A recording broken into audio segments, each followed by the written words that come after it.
Welcome to Gold Coast Light Rail Science Tram, where we travel Queensland's first light rail system and discover the exciting science and engineering challenges that the project team have encountered to bring the system to life.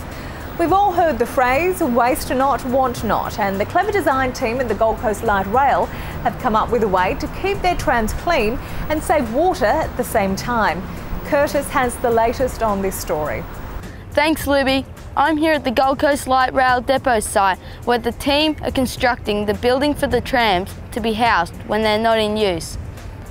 I've also been speaking to a number of staff who have told me this is where they're also coming to get cleaned. Hi Alex, can you explain why the trams need to be washed? Our trams travel up and down the Gold Coast picking up lots of dust and muck. Because they service thousands of people, we want to keep them nice and clean. So, what do you do to make sure you don't waste water? Because the trams are pretty big, aren't they? That's right. Our trams are 43.5 metres long, so it takes a lot of water to wash them. We use a specially designed water treatment and collection system to make sure we don't waste any. Okay, let's take a closer look. The tram enters the wash station and is wet down and then washed using biodegradable detergents. The tram is then rinsed using demineralised water for a streak-free finish. So, what is demineralised water?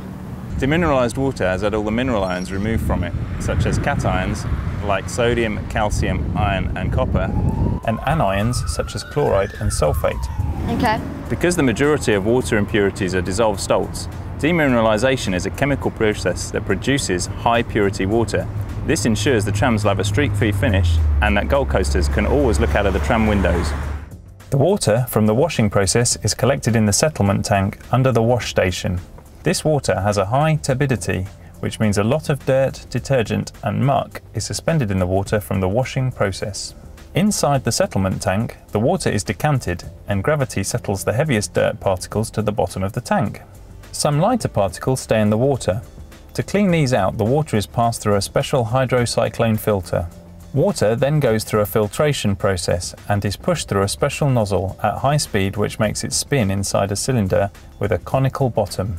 The water spins down the cylinder and increases speed when it reaches the bottom due to the conical's gradient and decreasing size.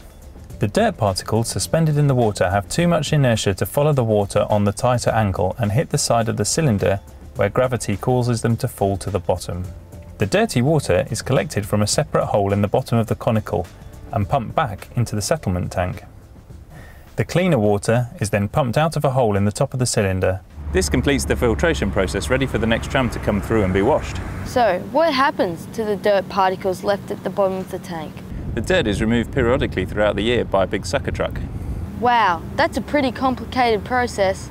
It is, but it's worth it to conserve our water supply and reduce the impact the Gold Coast Light Rail project has on the environment.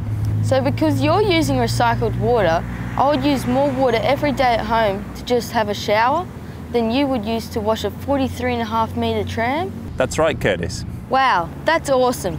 Thanks Alex for joining us on the Gold Coast Light Rail Science Tram. Back to you, Libby.